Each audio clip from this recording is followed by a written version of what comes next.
സ്വർഗരാജ്യ പോയിടാനായി ആഗ്രഹിക്കുന്നോരെ ആദ്യമേ ആ രാജ്യത്തിൻ്റെ നിയമം എന്തെന്നറിയൂ. സ്വർഗരാജ്യ പോയിടാനായി ആഗ്രഹിക്കുന്നോരെ ആദ്യമേ ആ രാജ്യത്തിൻ്റെ നിയമം എന്തെന്നറിയൂ. വീണ്ടും ജനനം മാത്രമാണ് മാർഗമെന്നൊന്നറിയൂ. എളുപ്പമാർഗം വേറെയില്ലെന്നാദ്യം നിങ്ങൾ അറിയൂ. വീണ്ടും ജനനം മാത്രമാണ് മാർഗമെന്നൊന്നറിയൂ. എളുപ്പമാർഗം വേറെയില്ലെന്നാദ്യം നിങ്ങൾ അറിയൂ.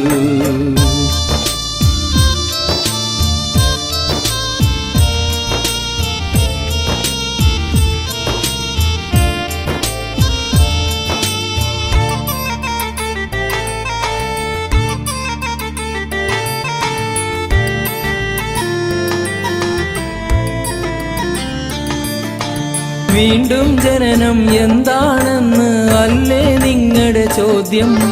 വചനത്താലും ആത്മാവാലും ആണെന്നറിയൂ നിങ്ങൾ.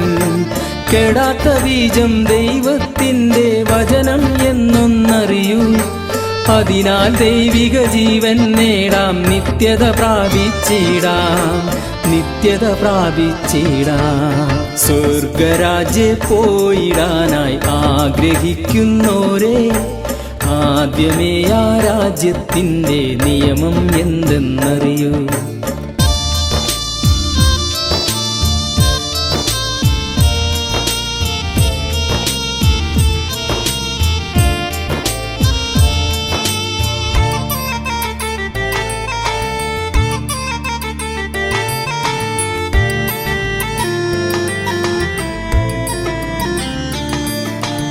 ഈ ലോകത്തിൽ മറ്റൊരു രാജ്യം തന്നിൽ പോകണമെങ്കിൽ ആ രാജ്യത്തിൻ നിയമങ്ങൾ നാം പാലിക്കണം വഞ്ചാ. അങ്ങനെയെങ്കിൽ ദൈവിക രാജ്യം എത്രയും ഉന്നതമാണ്.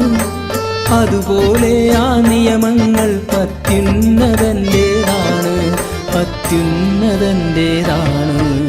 സ്വർഗരാജ്യ പോയിടാനായി ആഗ്രഹിക്കുന്നോരെ ആദ്യമേ ആ രാജ്യത്തിൻ്റെ നിയമം എന്തെന്നറിയൂ.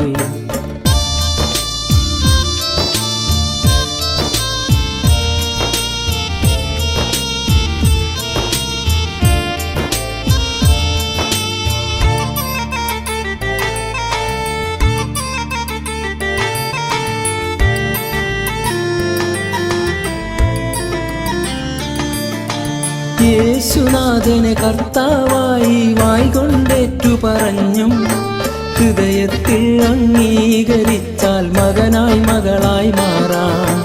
പിന്നെ ദൈവിക കൽപ്പനകൾ എല്ലാം പാലിച്ചെന്നാൽ മറ്റൊന്നും ഈ കാര്യത്തിനായി ദൈവം ചോദിക്കില്ല, ദൈവം ചോദിക്കില്ല. സ്വർഗരാജ്യ പോയിടാനായി ആഗ്രഹിക്കുന്നോരെ ആദ്യമേ ആ രാജ്യത്തിൻ്റെ നിയമം എന്തെന്നറിയൂ. സ്വർഗരാജ്യ പോയിടാനായി ആഗ്രഹിക്കുന്നോരെ ആദ്യമേ ആ രാജ്യത്തിൻ്റെ നിയമം എന്തെന്നറിയൂ. വീണ്ടും ജനനം മാത്രമാണ് മാർഗമെന്നൊന്നറിയൂ. എളുപ്പമാർഗം വേറെയില്ലെന്നാദ്യം നിങ്ങൾ അറിയൂ.